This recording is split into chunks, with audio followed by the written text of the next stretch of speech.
میری شرافت نسبی مجھے اس عمل سے روکتی ہے۔ کاش آپ میری اس اعلیٰ ظرفی کو محسوس کرتے کہ میں نے جو کچھ کہا ایک بند کمرے میں کہا اور آپ کی محترم ذات کو رعایا کے سامنے تماشا نہیں بنایا۔ یہ کیسی عجیب بات ہے کہ آپ مجھے غلیظ کلمات سے یاد کر رہے ہیں اور قلعے کے مکین سمجھ رہے ہیں کہ حیدر علی مہاراج کے حضور سلامی پیش کر رہا ہے۔ جیسے ہی حیدر علی خاموش ہوا، ریاست کے میر منشی پنڈت سندر لال نے باریابی کی اجازت چاہی۔ پھر تھوڑی دیر بعد حیدر علی کی ہدایت کے مطابق ایک قانونی دستاویز تیار ہو گئی جس کا متن اس طرح تھا: اب میری صحت اس قابل نہیں رہی کہ میں سیاسی امور کی نگرانی سے عہدہ برا ہو سکوں، اس لیے ریاست کے سارے انتظامات حیدر علی کے سپرد کرتا ہوں۔ آج سے وہی میسور کے حکمران ہیں۔ نیچے راجہ کرشنا کی مہر تھی جو اس نے کانپتے ہاتھوں سے کاغذ پر ثبت کی تھی۔ دوسری دستاویز کے ذریعے راجہ کرشنا اور اس کے اہل خاندان کے لیے 3 لاکھ روپے سالانہ کی جاگیر علیحدہ کر دی گئی تھی۔ اس کے بعد حیدر علی اپنی پوری فوج کے ساتھ سید اکرام بخاری کے مکان پر پہنچا۔ پوری فضا فوجی بینڈ کی رجزیہ دھن سے گونج رہی تھی۔ سید صاحب گھبرا کر مکان سے باہر نکل آئے۔ ہر طرف فوجیوں کے سر ہی سر تھے۔ یہ سب کچھ کیا ہے؟ سید نے گھبرا کر حیدر علی سے پوچھا جو ٹیپو سلطان اور اپنے فوجی افسروں کے ساتھ دروازے پر کھڑا تھا۔ میسور کی فوج اپنے سالار کو سلامی دینے کے لیے حاضر ہوئی ہے۔ حیدر علی نے مختصر سا جواب دیا اور پلٹ کر اپنے سپاہیوں کی طرف اشارہ کیا۔ دوسرے ہی لمحے سرنگا پٹم کی فضا خوفناک دھماکوں سے لرز اٹھی۔ حیدر علی کی توپیں سید صاحب کو سلامی پیش کر رہی تھیں۔ پھر ٹیپو سلطان اور تمام فوجی افسروں نے سلامی کی رسم ادا کی۔ سب سے آخر میں حیدر علی نے سید صاحب کی خدمت میں فوجی سلام پیش کیا اور انتہائی بلند آواز میں پکار کر کہا: ریاست میسور کا اقتدار حیدر علی کے قدموں کے نیچے اور حیدر علی کا تخت و تاج سید کے قدموں کے نیچے۔ محبت و عقیدت کے اس پرجوش مظاہرے پر سید اکرام بخاری کی آنکھوں میں آنسو آ گئے۔ حیدر علی، تجھے یہ غیبی انعام مبارک ہو۔ سید صاحب نے بے اختیار میسور کے نئے حکمران کو گلے لگا لیا۔ پھر حیدر علی سید صاحب اور اپنے اہل خانہ کو لے کر محل پہنچا۔ دوسرے دن دربار آراستہ کیا گیا اور جب رسم تاج پوشی کا وقت آیا تو حیدر علی سید صاحب کے سامنے دست بستہ کھڑا ہو گیا۔ سید صاحب کچھ دیر تک سوچتے رہے، پھر اس دعا کے ساتھ حیدر علی کے سر پر تاج رکھ دیا: اے مالک الملک، اپنے اس کارندے کی دستگیری کرنا کہ یہ بہت ضعیف اور ناتوان ہے۔ جیسے ہی سید صاحب نے حیدر علی کو تاج پہنایا، مجیدہ بیگم زار و قطار رونے لگیں اور پھر اپنی نشست خاص سے اٹھ کر اسی کمرے کے ایک گوشے میں سجدہ ریز ہو گئیں۔ ان کی سماعت میں مبارکباد کی پرشور آوازیں گونج رہی تھیں۔ 5 سال کی عمر میں یتیم ہو جانے والے بچے کو اہل دربار نواب حیدر علی خان بہادر کہہ کر پکار رہے تھے۔ جشن تاج پوشی سے فارغ ہو کر نواب حیدر علی نے محل کے درمیانی حصے میں ایک بہت بڑا پنجرا نصب کرایا۔ قلعے کے مکین بڑی حیرت سے اس پنجرے کو دیکھ رہے تھے جس میں ایک ہاتھی آرام سے داخل ہو سکتا تھا۔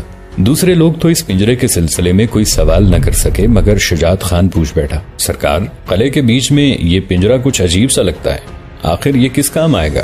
میں اس میں اپنا طوطا پالوں گا۔ نواب حیدر علی نے مسکراتے ہوئے جواب دیا: طوطا؟ شجاعت خان پاگلوں کی طرح حیدر علی کا چہرہ دیکھنے لگا۔ وہ کسی عام آدمی کا نہیں، نواب حیدر علی کا طوطا ہے۔ والی میسور کے ہونٹوں کی مسکراہٹ کچھ گہری ہو گئی تھی۔ پھر دیکھنے والوں نے اپنی آنکھوں سے بڑا عجیب منظر دیکھا۔ نواب حیدر علی کے حکم پر کھنڈے راؤ کو قید خانے سے نکال کر اس طویل و عریض پنجرے میں بند کر دیا گیا۔ سرکاری ملازم صبح و شام کھنڈے راؤ کو کھانے کے لیے دودھ اور چاول دیا کرتے تھے۔ جب کبھی کوئی مہمان قلعے میں آتا تو حیدر علی اسے اپنے ہمراہ لے کر پنجرے کے پاس پہنچ جاتا اور کھنڈے راؤ سے مخاطب ہو کر کہتا: یہ صاحب مجھ سے بار بار تیرے متعلق دریافت کر رہے تھے، میں انہیں کیا بتاؤں، اب تو خود ہی ان سے اپنا تعارف کرا دے۔ جواب میں کھنڈے راؤ زور زور سے کہنے لگتا: میں کھنڈے راؤ ہوں، اپنے آقا نواب حیدر علی کا طوطا۔ پھر جب حیدر علی اپنے مہمانوں کے ساتھ واپس چلا جاتا تو کھنڈے راؤ گھٹنوں میں منہ دے کر رونے لگتا۔ کھنڈے راؤ کی زندگی بڑی عذابناک حالت میں گزر رہی تھی۔ وہ سوچ بھی نہیں سکتا تھا کہ وقت اتنی تیزی سے کروٹ لے گا اور راتوں رات سالار میسور نواب حیدر علی بن جائے گا، اور پھر اس کی ذلت و بربادی کی کبھی نہ ختم ہونے والی داستان شروع ہو جائے گی۔ کھنڈے راؤ کے وہم و گمان میں بھی نہ تھا کہ حیدر علی اسے اتنی شرمناک سزا دے گا کہ دیکھنے والے اپنے کانوں پر ہاتھ رکھ لیں گے۔ حیدر علی نے کھنڈے راؤ کا پنجرا قلعے کے چوراہے پر نصب کرایا تھا تاکہ محل کے رہنے والے آتے جاتے اس کی بیچارگی کا تماشا دیکھ سکیں۔ دن میں کئی وقت لوگ ادھر سے گزرتے اور بلند آواز میں ایک دوسرے کو مخاطب کر کے کہتے: وہ رہا نواب صاحب کا طوطا کھنڈے راؤ۔ ایک دن حیدر علی ادھر سے گزرا اور اس نے حسب عادت اپنے طوطے کی مزاج پرسی کی: کھنڈے راؤ، تجھے یہاں دانے پانی کی تنگی تو نہیں ہے؟ اب مجھے آب و دانہ نہیں، موت چاہیے۔ کھنڈے راؤ گھٹنوں کے بل حیدر علی کے سامنے جھک گیا۔ اب مجھ سے یہ رسوائی برداشت نہیں ہوتی، اپنے کسی ملازم کو حکم دیجئے کہ وہ ایک ہی بار میں میرا سر قلم کر ڈالے اور مجھے اس عذاب مسلسل سے نجات دلا دے۔ حیدر علی مسکرایا۔ میرے اور راجا کرشنا کے درمیان یہی معاہدہ طے پایا تھا کہ میں تجھے اس طرح حفاظت سے رکھوں گا جیسے کوئی شخص اپنے طوطے کو پالتا ہے۔ اپنے اس معاہدے کو توڑ دیجئے مالک۔ کھنڈے راؤ بھکاری کی مانند گڑ گڑایا۔ تو خوب جانتا ہے کہ حیدر علی وعدہ خلافی نہیں کرتا۔ نواب میسور کے لہجے میں توپوں جیسی گرج تھی۔ اگر تو اپنی زندگی سے اتنا ہی بیزار ہے تو میں تیرے قتل کا حکم جاری کیوں کروں؟ تو خود پنجرے کی آہنی سلاخوں سے سر پھوڑ کر مر جا۔ مالک، میرا جرم اتنا سنگین نہیں تھا کہ مجھے اتنی عبرتناک سزا دی جاتی۔ یکا یک کھنڈے راؤ کی آنکھوں سے آنسو بہنے لگے تھے۔ میں تو راجا کرشنا اور رانیوں کی بساط سیاست کا ایک ادنا مہرا تھا، جہاں چاہا آگے بڑھا دیا اور جب چاہا موت کے منہ میں جھونک دیا۔ کھنڈے راؤ جانتا تھا کہ اگر اس نے حیدر علی کے خلاف کی جانے والی سازش کو بے نقاب کیا تو راجا کرشنا اپنا معاہدہ توڑ کر والی میسور کو اس بات پر مجبور کر سکتا ہے کہ وہ سابق وزیر اعظم کو موت کے گھاٹ اتار دے۔ شروع میں کھنڈے راؤ راجا کرشنا کی تنبیہ سے خوفزدہ ہو گیا تھا، مگر حیدر علی کی طرف سے دی جانے والی ذلت آمیز اور تکلیف دہ سزا نے اسے زبان کھولنے پر مجبور کر دیا۔ راجا کے ساتھ تمام رانیاں بھی آپ کے خون کی پیاسی ہیں، اور رانی کانتا تو انتقام کے راستے پر بہت آگے جا چکی ہے۔ اس نے آپ کے کٹے ہوئے سر پر بہت بھاری رقم مقرر کی ہے۔ کھنڈے راؤ نے شروع کے دنوں میں قید خانے سے کئی بار خفیہ طور پر رانی کانتا کو پیغام بھیجا تھا کہ وہ راجا کرشنا پر دباؤ ڈال کر اسے آزاد کرانے کی کوشش کرے، مگر رانی کانتا اس طرح انجان بن گئی تھی کہ جیسے کھنڈے راؤ کا اس سے کوئی تعلق ہی نہیں تھا۔ سابق وزیر اعظم کو رانی کانتا کی یہ بے وفائی بہت گراں گزری تھی، اس لیے اب وہ ایک ہوس پرست بیوہ کی خلوتوں کے راز بھی بڑی صفائی کے ساتھ حیدر علی کے سامنے بیان کر رہا تھا۔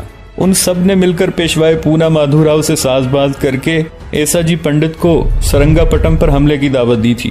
کوئی اور بات کر، یہ بہت پرانا قصہ ہے۔ حیدر علی نے اسے جھڑک دیا۔ یہ قصہ ابھی ختم نہیں ہوا ہے پربھو۔ کھنڈے راؤ پورے راج گھرانے کو اپنے انتقام کی آگ کا ایندھن بنا دینا چاہتا تھا۔ آج بھی آپ کے خلاف سازشیں ہو رہی ہیں، اور ان سازشوں کا جال راج محل سے سری رنگ ناتھ کے مندر تک بچھا ہوا ہے۔ راجا اور رانیوں نے بڑے بت کے قدموں پر سر رکھ کر قسم کھائی ہے کہ جب تک آپ کو قبر میں نہیں سلا دیں گے اس وقت تک چین سے نہیں بیٹھیں گے۔ یہ تو خدا ہی بہتر جانتا ہے کھنڈے راؤ کہ پہلے کون مٹی میں ملے گا۔ حیدر علی نے بے نیازانہ تبسم کے ساتھ کہا، مگر تو نے مجھے یہ بات بتانے میں بہت دیر کر دی۔ اب کوئی بھی اعتراف تیری سزا کو کم نہیں کر سکتا۔ مالک، میں تو برباد ہو چکا۔ کھنڈے راؤ اتنے دنوں میں حیدر علی کا مزاج آشنا ہو چکا تھا، اور وہ خوب جانتا تھا کہ اب رحم کی کوئی درخواست بھی والی میسور کے فیصلے کو تبدیل نہیں کر سکتی۔ اس لیے وہ ڈوبنے سے پہلے چاہتا تھا کہ راجا کرشنا اور فریب کار رانیاں بھی اس طوفان میں غرق ہو جائیں۔ مجھے اپنی ہلاکت کا کوئی غم نہیں، میں آپ کے اعتبار کا قاتل صحیح، مگر میری ایک بات یاد رکھیے گا کہ دشمنوں کو پرورش نہیں کیا جاتا۔ اس سے پہلے کہ راجا کرشنا آپ کی قبر کھود دے، اسے اور اس کے اہل خانہ کو شمشان گھاٹ تک پہنچا دیجئے۔ کھنڈے راؤ کو حیدر علی سے کوئی دلچسپی نہیں تھی، وہ تو صرف اپنے نفس کی تسکین کے لیے راج گھرانے کی ذلت و بربادی چاہتا تھا۔ پربھو، میں نے راجنیتی میں یہی سبق سیکھا ہے کہ ناکام سیاستدان دشمن کے حملے کا انتظار کرتا ہے، اور کامیاب سیاستدان دشمن کے گھر میں داخل ہو کر اس کے دفاعی نظام کو درم برم کرتا ہے۔ آپ بھی راجا کرشنا اور رانیوں کو منصوبہ سازی کی مہلت نہ دیجئے اور ان کے فسادی دماغوں میں اپنی میخیں ٹھونک دیجئے۔ کھنڈے راؤ نواب حیدر علی کو مسلسل ورغلا رہا تھا۔ والی میسور نے بڑے پرسکون انداز میں کھنڈے راؤ کی طرف دیکھا۔ تو نے ابھی سری رنگ ناتھ کے مندر کا ذکر کیا تھا۔ حیدر علی نے بہت ٹھہرے ہوئے لہجے میں کہا، اس کے بارے میں تو اور کیا جانتا ہے؟ ہاں، وہی تو ہے آپ کے خلاف کی جانے والی سازشوں کا مرکز۔ کھنڈے راؤ نے تیز آواز میں کہا، جیسے اسے یقین آ گیا ہو کہ اب حیدر علی راجا کرشنا اور میسور کی رانیوں کو معاف نہیں کرے گا۔ وہیں زیر زمین سرنگیں ہیں جہاں یہ بدکار راجا رات کے اندھیرے میں شراب پی کر دیوداسیوں سے دل بہلاتا ہے اور پھر بدمستی کے عالم میں آپ کے قتل کے نئے نئے منصوبے بناتا ہے۔ کھنڈے راؤ جوش جذبات میں راجا اور رانیوں کا ایک ایک راز اگل رہا تھا۔ میں تجھ سے صرف یہ پوچھنا چاہتا ہوں کھنڈے راؤ کہ دیوالی کی سرکاری تقریبات میں مجھ پر حملہ کرنے والے سادھو کون تھے؟ حیدر علی نے سابق وزیر اعظم سے ایک غیر متوقع سوال کر ڈالا تھا۔ وہ سب کے سب بھیرومل کے چیلے ہیں اور راجا کرشنا کے تعاون سے جوتشیوں کے لباس میں گاؤں گاؤں گھوم کر ڈاکے ڈالتے ہیں اور کسانوں اور مزدوروں کی خوبصورت لڑکیوں کو اغوا کر کے دیوداسیاں بناتے ہیں، اور پھر وہ بہروپیہ سوامی ان دیوداسیوں کو ہوس کے مقتل میں راجا کرشنا کی بھیڑ چڑھا دیتا ہے۔ کھنڈے راؤ نے ایک ہی سانس میں سب کچھ بیان کر دیا تھا۔ حیدر علی کچھ دیر تک پنجرے کے قریب خاموش کھڑا رہا، پھر کھنڈے راؤ کو مخاطب کرتے ہوئے بولا، راجا اور رانیوں کی سازشوں سے تو میں بہت پہلے باخبر ہو چکا تھا، مگر آج تو نے ایک بہت کام کی بات بتائی، میں اس کے صلے میں تیری سزا کی سختی کم کیے دیتا ہوں۔ کھنڈے راؤ نے گھبرا کر پر امید نظروں سے والی میسور کی جانب دیکھا۔ آج کے بعد سے قلعے کا کوئی مکین تیری بے چارگی کا مذاق نہیں اڑائے گا۔ بس کھنڈے راؤ کا منہ کھلا کا کھلا رہ گیا۔ وہ اس افشائے راز کے سلسلے میں حیدر علی سے اپنی رہائی کی توقع رکھتا تھا۔ تجھ جیسے شخص کے ساتھ میری یہ مہربانی بھی بہت ہے، حیدر علی نے بلند آواز میں کہا۔ اگر تو سوامی بھیرومل جیسے انسان دشمن بھیڑیے کو بے نقاب نہ کرتا تو محل کے رہنے والے تجھے ایک جانور ہی سمجھتے۔ اس کے ساتھ ہی حیدر علی نے نیا حکم جاری کر دیا کہ آئندہ کوئی شخص کھنڈے راؤ سے تحقیر آمیز سلوک نہیں کرے گا۔ اقتدار سنبھالتے ہی حیدر علی نے اپنے معتمد میر رضا علی خان کو سپہ سالار اور شجاعت خان کو نائب کے عہدے پر فائز کر دیا تھا۔ کھنڈے راؤ سے یہ خوفناک اطلاع پاتے ہی حیدر علی نے میر علی رضا خان اور شجاعت کو خلوت میں طلب کیا۔ میں سوچ بھی نہیں سکتا کہ راجہ کرشنا ایسے شرمناک کاموں کی سرپرستی کرے گا، حیدر علی نے اپنے دونوں معتمدین کے سامنے بھیرومل کے حوالے سے تمام واقعات بیان کرتے ہوئے کہا۔ سرکار، میں نے تو پہلے ہی اپنا شبہ ظاہر کیا تھا کہ سوامی بہت خطرناک انسان ہے۔ شجاعت خان نے ماضی کا ذکر کرتے ہوئے کہا۔ تیرے تمام اندیشے درست ثابت ہوئے، مگر میں اس وقت بھیرومل کے خلاف کوئی کارروائی کرنے سے معذور تھا۔ حیدر علی کا لہجہ انتہائی تلخ تھا۔ راجہ کرشنا میرے اس عمل کو ہندو مذہب میں مداخلت کا نام دے کر رعایا کے جذبات کو بھڑکا سکتا تھا، اس لیے میں نے خاموشی اختیار کر لی تھی، مگر اس بدکار سوامی کا چہرہ میرے ذہن سے محو نہیں ہوا تھا۔ پھر ہمارے لیے کیا حکم ہے؟ سالار میر علی رضا خان نے اپنی شمشیر پر ہاتھ رکھتے ہوئے کہا۔ محض چند گھنٹوں کی بات ہے، سوامی بھیرومل کو گرفتار کر کے نواب بہادر کے حضور میں پیش کر دیا جائے گا۔ نہیں، حیدر علی نے کچھ سوچتے ہوئے کہا۔ ہندوؤں کی عبادت گاہ کا تقدس ہمارے پیش نظر ہے۔ بھیرومل کو گرفتار کرنے کے لیے ریاست کے سپاہی مندر میں داخل نہیں ہو سکتے۔ اس طرح ایک نئی ہنگامہ آرائی کا اندیشہ ہے۔ کوئی اور ترکیب سوچی جائے، ہم اس بھیڑیے کو زنجیریں بھی پہنا دیں اور حکومت بھی نیک نام رہے۔ میر علی رضا خان اور شجاعت خان بہت دیر تک سوامی بھیرومل پر قابو پانے کی مختلف تدبیریں سوچتے رہے، مگر کوئی ایک بھی ایسی تدبیر ذہن میں نہ آئی جس سے حیدر علی مطمئن ہو جاتا۔ آخر طویل غور و خوض کے بعد والی میسور نے اپنی فوجی افسروں کے سامنے ایک تجویز پیش کی۔ ہمارے فوجی سادہ لباس میں مندر کے محاصرے کے ساتھ سرنگ کے خفیہ راستے پر بھی قبضہ کر لیں۔ حیدر علی نے اپنے منصوبے کی وضاحت کرتے ہوئے کہا، یہ پیش بندی اس لیے ضروری ہے کہ کہیں بھیرومل فرار نہ ہو جائے، مگر ہم سرنگ کے خفیہ راستے تک کس طرح پہنچیں گے؟ میر علی رضا خان اور شجاعت خان نے بیک زبان کہا، میں سوامی کے تمام چیلوں کو ایک ہی وقت میں گرفتار کرنا چاہتا ہوں۔ اب رہا بھیرومل کا مسئلہ تو میں اسے اس کی پناہ گاہ سے نکلنے پر مجبور کر دوں گا۔ اس کے بعد حیدر علی ادھر ادھر کی گفتگو کرتا رہا۔ پھر آدھی رات کے قریب وہ علی رضا خان اور شجاعت خان کے ہمراہ اپنی خلوت گاہ سے باہر نکلا۔ قلعے کے سارے مکین اور دروبام گہری نیند میں ڈوبے ہوئے تھے، بس حیدر علی کے محافظ سپاہی جاگ رہے تھے۔ والی میسور کو سامنے پا کر سپاہیوں میں ہلچل سی مچ گئی۔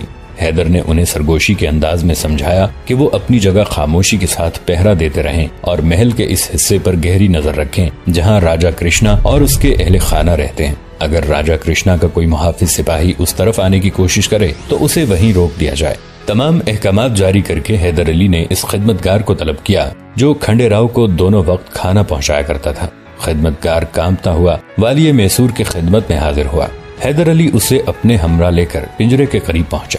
کھنڈے راؤ اس وقت سکون کی نیند سو رہا تھا۔ دروازہ کھول کر اسے جگا دے، حیدر علی نے بہت آہستہ لہجے میں خدمتگار کو حکم دیا۔ پھر جب خدمتگار نے کھنڈے راؤ کو جھنجھوڑا تو وہ چیختا ہوا چارپائی پر اٹھ کر بیٹھ گیا۔ یہ کون کم بخت ہے جس نے میری نیند خراب کر دی؟ خاموش، نواب بہادر دروازے پر موجود ہیں۔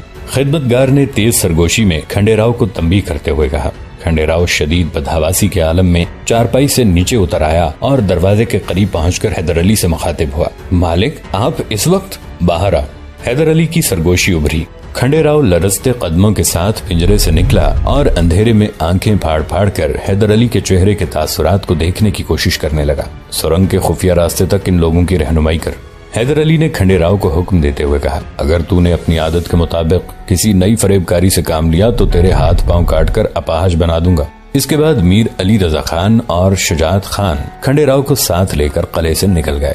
پھر رات کی تاریکی میں سینکڑوں سپاہی سری رنگناتھ کے مندر کی طرف دوڑ رہے تھے اور منتخب فوجیوں کا ایک دستہ میر علی رضا خان، شجاعت خان اور کھنڈے راؤ کے ہمراہ اس گھنے جنگل کی طرف جا رہا تھا جہاں مندر کی سرنگ کا خفیہ راستہ نکلتا تھا۔ صبح ہوتے ہوتے تمام انتظامات مکمل ہو چکے تھے۔ کھنڈے راؤ کو واپس لا کر دوبارہ پنجرے میں بند کر دیا گیا تھا اور میر علی رضا خان اور شجاعت خان مندر کے قریب پہنچ کر عام سپاہیوں میں شامل ہو گئے تھے۔ دوسرے دن نواب حیدر علی نے اپنے ایک معتمد خاص کو یہ پیغام دے کر بھیرمل کے پاس بھیجا۔ معزز سوامی یقیناً اس حقیقت سے باخبر ہوں گے کہ میسور کی انتظامی صورتحال بدل چکی ہے اور اب راجہ کرشنا کی بجائے میں خود اس ریاست کا منتظم اعلیٰ ہوں۔ امرائے سلطنت کی تجویز ہے کہ میرے جشن تاج پوشی کی تقریب بہت دھوم دھام سے منائی جائے۔ میں ذاتی طور پر ان ہنگامہ آرائیوں کا قائل نہیں، مگر مشیران سیاست کے خیال میں یہ تقریب بہت ضروری ہے۔ چنانچہ میں آپ جیسی محترم ہستی کو بصد خلوص اس تقریب میں شرکت کی دعوت دیتا ہوں۔ ہندوؤں کے روحانی پیشوا کی حیثیت سے اگر آپ اس تقریب میں شریک نہیں ہوئے تو میرا جشن تاج پوشی بے رنگ اور نامکمل رہ جائے گا۔ مجھے آپ کے تعاون اور دعاؤں کی سخت ضرورت ہے۔ جب حیدر علی کے خادم خاص نے یہ پرتکلف دعوت نامہ سوامی بھیرومل کو پڑھ کر سنایا تو وہ خوشی سے پاگل ہو گیا اور ہذیانی انداز میں بڑبڑانے لگا۔ ہم اس تقریب میں شرکت کے لیے راج محل ضرور آئیں گے اور نواب کو اپنے آشیرواد سے سرفراز کریں گے کہ ہمارے آشیرواد کے بغیر میسور کی کوئی حکومت کامیابی سے ہمکنار نہیں ہوئی۔ حیدر علی کے خادم خاص نے گہری نظروں سے بھیرومل کے چہرے کے تاثرات کا جائزہ لیا اور مطمئن نظر آنے لگا۔ سوامی نے بڑی آسانی سے نواب کے بچھائے ہوئے جال کی طرف اپنی گردن بڑھا دی تھی اور نادیدہ پھندے آہستہ آہستہ تنگ ہوتے جا رہے تھے۔ مگر ہمیں ایک الجھن درپیش ہے۔ یکایک سوامی بھیرومل نواب حیدر علی کے ایلچی سے مخاطب ہوا۔ کیسی الجھن مہاراج؟ حیدر علی کے خادم خاص نے بڑے عقیدت مندانہ لہجے میں کہا۔ اسے والی میسور کی طرف سے ایسی نیاز مندی کا حکم دیا گیا تھا کہ کہیں بھیرومل کسی شک میں مبتلا نہ ہو جائے۔ ہم اپنے مخصوص چیلوں کے بغیر آج تک کسی دعوت میں شریک نہیں ہوئے۔ یہ بات کہتے کہتے بھیرومل کے چہرے پر عجیب سا تاثر نمایاں تھا، جیسے وہ خود بھی کسی ریاست کا حکمران ہو اور اپنے مصاحبوں کے ہجوم کے بغیر کسی تقریب میں شرکت نہ کرتا ہو۔ آپ اپنے تمام چیلوں کے ہمراہ محل میں تشریف لا سکتے ہیں، حیدر علی کے خادم خاص نے برجستہ کہا۔ نواب بہادر کا یہی حکم تھا۔ دراصل آپ کے جلال روحانی کے سبب مجھے ایک دہشت سی طاری تھی، اس لیے میرے حافظے سے یہ بات محو ہو گئی۔ سوامی بھیرومل نے اپنے سر کو اسبات میں جنبش دی اور موٹی موٹی مونچھوں پر ہاتھ پھیرنے لگا، جن کی موجودگی میں وہ پجاری سے زیادہ کوئی ڈاکو نظر آتا تھا۔ نواب سے کہہ دو کہ ہم راج بھون میں ضرور پدھاریں گے، سوامی بھیرومل نے بڑے متکبرانہ لہجے میں کہا اور انتہائی کری آواز میں ہری اوم کا ورد کرنے لگا۔ جشن تاج پوشی میں راجہ کرشنا کے ساتھ میسور کی رانیاں بھی شریک ہوئی تھیں، مگر وہ سب کے سب اس حیرت میں مبتلا تھے کہ کئی ماہ گزرنے کے بعد تخت نشینی کے حوالے سے یہ ہنگامہ آرائی کیسی ہے اور اتنی بڑی تقریب ایک مختصر سے کمرے میں کیوں منعقد کی گئی ہے، اور ان کے علاوہ دوسرے معززین ریاست یہاں کیوں موجود نہیں ہیں۔ آخر راجہ کرشنا سے یہ صورتحال برداشت نہ ہو سکی اور وہ میسور کے حکمران سے پوچھ بیٹھا، حیدر علی، یہ کیسی تقریب ہے کہ جہاں ہم 5 افراد کے علاوہ کوئی چھٹا شخص موجود نہیں؟ اس وقت کمرے میں صرف راجہ کرشنا، 3 رانیاں اور حیدر علی موجود تھے۔ راجہ کا سوال سن کر حیدر علی کے ماتھے پر بل پڑ گئے۔ مہاراج، آپ تو اس درباری رسم سے بخوبی واقف ہیں کہ کسی ریاست کے فرمانروا کو کس طرح مخاطب کیا جاتا ہے۔ والی میسور کا لہجہ انتہائی تلخ تھا۔ اب میں آپ کی فوج کا سالار نہیں، نواب حیدر علی خان بہادر ہوں۔ حیدر علی کے بگڑتے ہوئے تیور دیکھ کر راجہ کرشنا کے چہرے کا رنگ فق ہو گیا اور اسے محسوس ہونے لگا کہ یہ جشن تاج پوشی نہیں، کوئی اور ہی تقریب ہے۔ مختصر سے وقفہ سکوت کے بعد حیدر علی دوبارہ راجہ کرشنا سے مخاطب ہوا۔ اس تقریب کے مہمانان خصوصی صرف 5 ہیں، 4 آ چکے ہیں اور 1 کا انتظار ہے۔ اب کی بار حیدر علی کے ہونٹوں پر ایک معنی خیز مسکراہٹ رقصاں تھی۔ اب راجہ کرشنا کو یقین ہو چلا تھا کہ تھوڑی دیر بعد کوئی غیر معمولی واقعہ پیش آنے والا ہے، اس لیے وہ بار بار وحشت زدہ نظروں سے حیدر علی کی طرف دیکھ رہا تھا اور حیدر علی کی نظریں مستقل دروازے پر مرکوز تھیں۔ والی میسور کو سوامی بھیرومل کی آمد کا انتظار تھا۔ حیدر علی نے بہت پہلے یہ حکم جاری کر دیا تھا کہ اگر بھیرومل اپنے چیلوں کے ساتھ قلعے میں داخل ہو تو کسی بہانے اس کے تمام چیلوں کو کمرے سے باہر روک کر حراست میں لے لیا جائے اور تنہا بھیرومل کو نشست گاہ میں بھیج دیا جائے۔ تقریباً نصف گھنٹے کے بعد ایک خدمتگار کمرے میں داخل ہوا، تیز قدموں سے والی میسور کے قریب پہنچا اور جھک کر سرگوشی میں حیدر علی کو بتایا کہ بھیرومل کے 50 چیلوں کو حراست میں لے لیا گیا ہے اور سوامی تنہا اس کمرے کی طرف آ رہا ہے۔ حیدر علی کے ہونٹوں پر ایک آسودہ مسکراہٹ ابھری اور اس نے اپنے دائیں جانب جھک کر خدمتگار سے سرگوشی میں کچھ کہا۔ دوستو، آج کے لیے اتنا ہی۔